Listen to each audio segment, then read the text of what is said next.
So, we learned that Ghost of Yotei will steer you through its main story in a fixed order, rather than letting you pick and choose which fights come next. Instead of dropping 6 major targets on the map and saying, and I quote, take them down in any order you like, the game leads you from one key battle to the next in a clear sequence.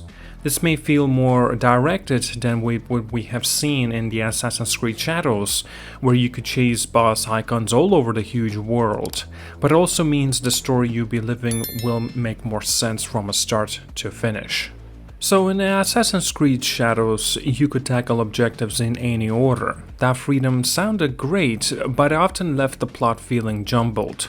You might meet a villain, let them alone for hours while you explored, then suddenly face them again without fresh motivation. Your character's anger didn't build naturally.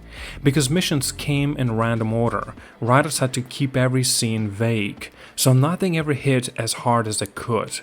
Ghost of Yotei cuts through that by making sure each fight ties neatly to what happened before.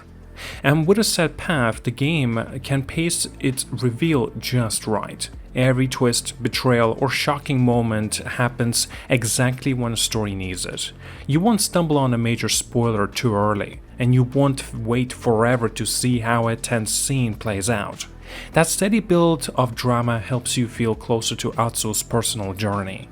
You can see her lose family, find allies, fight through grief, and each step feeds directly into the next. When she finally faces one of the Yotei 6, it lands with the real weight, because you have followed her heartbreak and her growing need for revenge in order. That doesn't mean that the world itself is locked down. You still get to roam snowy forests, scour villages for hidden relics, or test your blade on random enemies off the beaten path. Exploring feels rewarding because you're gathering supplies, learning more about Yotei's history, or unlocking small stories giving you extra context and tools before you move on. If you linger too long, gentle prompts will push you back towards the next big chapter, so you never feel lost or about where you want to go next. Keeping the core missions in order lets character arcs grow clearly. When Atsu's emotion flares, anger, grief, determination, you understand why, because you've seen in each trigger in sequence. In a fully non-linear game, by contrast, you might slice through half of the bosses before learning why they mattered, and by then the motivation just has lost its spark. And that's exactly what pretty much has happened with the Assassin's Creed Shadows. But Ghost of Yotei avoids that. Every clue Atsu uncovers, every memory she revisits, lines up to build her resolve. And by the time you reach the climax, you're not just following a checklist, you're invested in her struggle. Some gamers worry a linear story will feel too, and I quote, on rails. But that just misses the point. A clear narrative spine can actually make the open world feel more alive.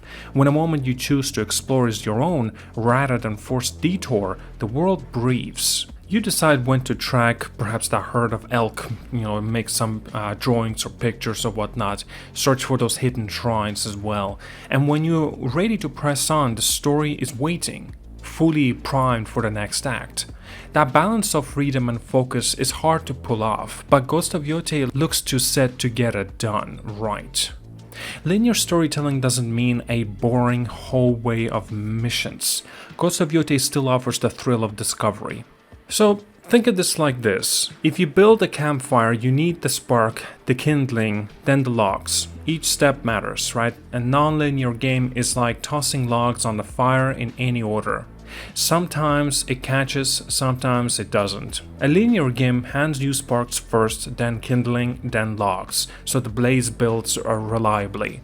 Ghost of Yotei is not about stripping away your choices, it's about making sure each choice you make has real impact, that each mission connects tightly to the next. You still choose when to explore, how to gear up, how loud or silent your approach will be, and only the major story beats follow a set path.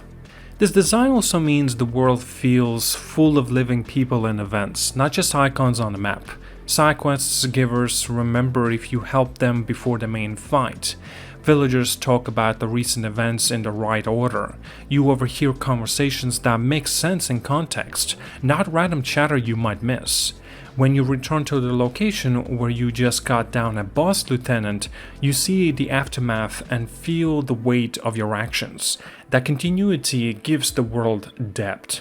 For gamers who don't need every mission to be surprise treasure hunt, this is a welcome news. You still get big, sprawling landscapes and plenty of secrets to uncover, but the main story will hit harder.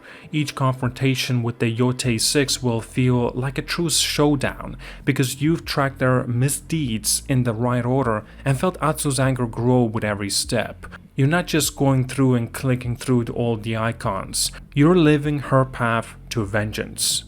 In the end, moving to a more guided, linear story of Ghost of Yotei, I personally think is the smarter choice. It keeps the world open enough to explore, yet focused enough to deliver a powerful, well-paced narrative.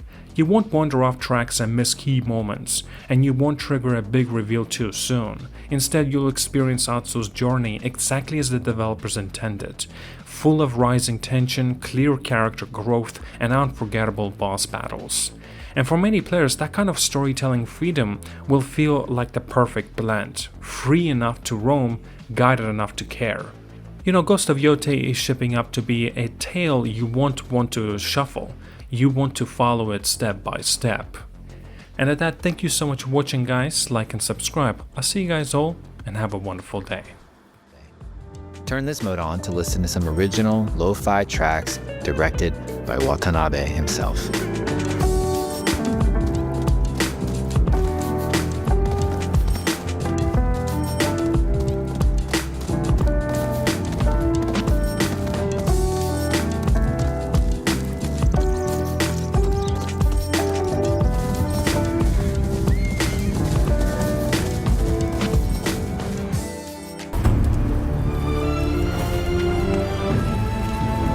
Today, you've got a glimpse into Atsu's hunt for the Yotei 6.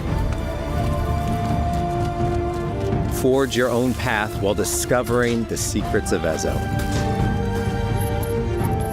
To survive, you'll need to master a variety of weapons, using lethal precision to overcome the odds and take revenge as the Onryo. Ghost of Yotei comes out on October 2nd. Thank you so much for watching.